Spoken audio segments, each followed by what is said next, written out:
a lot of viewers who are actually viewing or even listeners listening, a lot of them have this aspiration to get into IIM. Oh my God, It's very big, right? In India, it's a kind of a romantic feel and a breakup feel, because if you don't get to go abroad, you at least have to be a part of an IIM or an IIT. IIM, or it's an equivalent, or it's even beyond. But if you ask me, I feel IIMs are in fact better than most colleges even abroad. Definitely. Maybe not your top 10, maybe not your Stanford and Harvard, but I think, anything else it'll beat. Okay. I mean, that's my perception from the outside. I have no experience. No, I completely agree on that as well, because see, I know for a fact how the university industry works, because my mom is in that, right? Okay. My mom helps students. She to go abroad and study and all of that, starting from your SATs to your GRE to your GMAT, right? And getting, I mean, how do I put this? It is a game of luck. Let me be very honest. It is a game of luck. No matter how much effort and hard work that you put in your aptitude test or your CAT, whatever that you're planning to write, it's a game of luck. You just need to have the most amount of luck. Now, how do you test your luck? Right? I'll also tell you that. I was just gonna get there, and there are two ways. There are two ways. Go to an astrologer. He will tell you this one is the highest, so that means you are very, very, very lucky. That is one thing. Second thing is, your hard work should be in the most smart way, right? Like, give me an example. There's negative marking, right?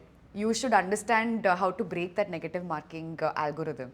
So, for example, I don't know how many questions are there in CAT. I've kind of forgotten about it, but answer only those questions that you are sure of, right?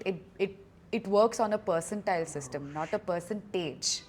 Once you realize the difference between a percentile and a percentage is when you'll think smartly and be like, I will answer only those questions that I am sure of that it is going to be right no matter what. Obviously, there are formulas and everything that you need to know, right? So that's the same thing that even I did for my aptitude test. I mean, it was the number of questions were lesser than the actual CAT, but the level of the intermediate to hard level was how it was. And honestly, I was quite overwhelmed when I wrote that aptitude test.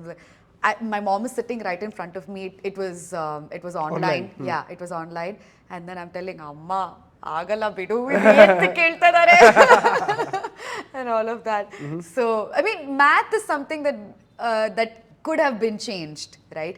You don't need to know the perimeter or the area of a circle, which is a part of a pentagon or whatever it is. Like, I think moreover, they should change you're testing their aptitude skills, right? Test them in terms of data interpretation. Test them in terms of whatever your family drama questions that you have. No, your uncles, brothers, wife, whatever. Test them in terms of that, because that is when you understand how they're thinking. And like that makes more sense than by hearting all the formulas and writing it down and then forget it. It's too much effort. Yeah. So just a few more insights, in terms of, I know you would have done a lot of research, you've done a lot of preparation for this entire process. Yeah. So I just think, we can take a few tidbits and share it with the audience at large. So first thing is, I want to know, why did you not write CAT for this course? Then, are there more courses like this? And what kind of courses are these?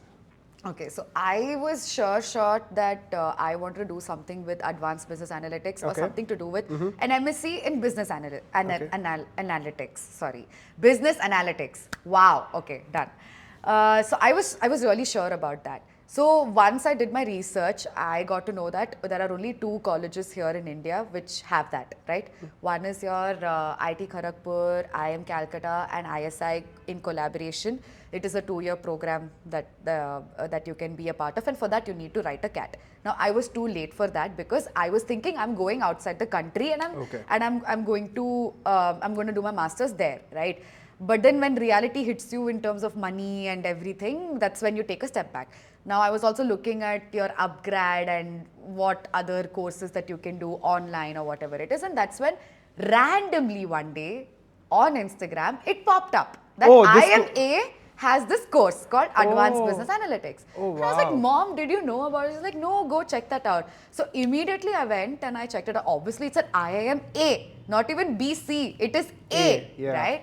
So I went ahead and I checked out the course, and it had exactly the same thing that I wanted to study, right? Your modeling, your Bayesian theory, your time series analysis and all of that. And everything was structured in a way that it could be completed in 16 months, which was even better. I was like, okay, this is amazing. And the best part was you don't have to quit your job and concentrate on that. You have to work parallelly and then do this as well. Oh, so this is... Yes, it's a hybrid model. So what happened was this was released during COVID, and obviously that time they had to do it online because they didn't know how to go about it. So this is the 4th batch, and it's pretty new in India, but it's giving a different level altogether with your career growth that I have seen in the past batches that have graduated, right? So I mean, when I got to know about this, I was just like, it's a very hard shot, but can you make it, Siddhi? Can you do it? I put in all of that effort, and then let's see what happens. So, yeah, just to intervene there, what is the kind of effort did you, like, what was your preparation? Was there a syllabus, and how did you have to, like, get your profile ready for the kind of seat you were getting? Yeah, so my profile was already ready in terms of my resume, right? It was about me putting in that effort of cracking that aptitude test. Now I had my mother who's in the industry. She taught me like a couple of tips and tricks, you know, answer only those questions that you're very sure of. If you don't know, don't waste a lot of time, move ahead and all of that. Second thing that she taught me was stay calm. It's very, very important for you to stay calm and reach that nirvana, right? when you're writing that aptitude test. So, I mean, couple of things that I did was, I'm not a person who goes on YouTube and then searches, teach me this, teach me that, right? I would like it when I'm networking with somebody and somebody says, in this book, there is something like this. I will go ahead and I will do that. And that's why I had my colleagues and my friends help me out through that process of solving the math equations. Dude, it's a pain. Okay, that was my biggest challenge, to crack the math. English and whatever your DI and everything was very simple for me because that's what I do on a day-to-day basis. It was only for my math that I had to put in a lot of effort. So now I had 1 month before the test, and I sat, I wrote, I prepped all of that, and obviously it gets very overwhelming. Once it gets overwhelming, just stop it. Just stop it. And then go with your luck and your instincts, whatever it says. So that's the kind of prep that I did, but I'm pretty sure there are other people who think it's a CA, like a chartered accountant, whatever test that you have that you need to put in 6 hours, 7 hours. I didn't do all of that. How many hours did you put in? Just half an hour every day. That's it. For how long? For a month. Yeah, so half an hour every day. But you're the topper kind, no? You're the very smart person and all that. So see, that's the toppers are bookworms. Okay, let me make that clear. I am not a bookworm. I am that smartest person who knows that deviation. You know, okay, let me explain to you in terms of math, right? You have your mean, you get your standard deviation. That standard deviation adds a lot of value because that is where you understand where the kink is, right? So I understood what that kink is and I went ahead. I was like, okay, let's do this. I'm terrible at math. Okay, kink is where there is a graph going in a linear way and then there's one drop. And then you go back up, right? That is called the kink. Okay, whatever. I remember copying the graph also in my school. I'm like, oh wow, I know the shape of the graph that it should be. Man, but I'm not the topper kind, let me make that clear. It also makes sense, right? And if you were the topper kind, then getting into an IIM would have been hard. Yeah. It would have been really hard. Very hard. Now, also tell me, what is the general selection process? Now, I know you're Siddhi, you have a few credentials, but for a person who does not have credentials, what is it that they require on their resume? What do they look for? Make the resume as exhaustive as possible. And how do you do that? But as exhaustive as possible. Big lists. No. As exhaustive as possible in terms of this. It's not big lists. It's adding the right set of right set of ingredients into that resume, right? And that your work, whatever experience that you get, that by default comes in. But they also want to know what kind of a person that you are. Now, if you're like boring, saturated, stagnant, मैं पीऊँगा, weekend पे party करूँगा, and then not working towards yourself, making the best version out of yourself, then they wouldn't want to. Why would they want a person who is just into academics?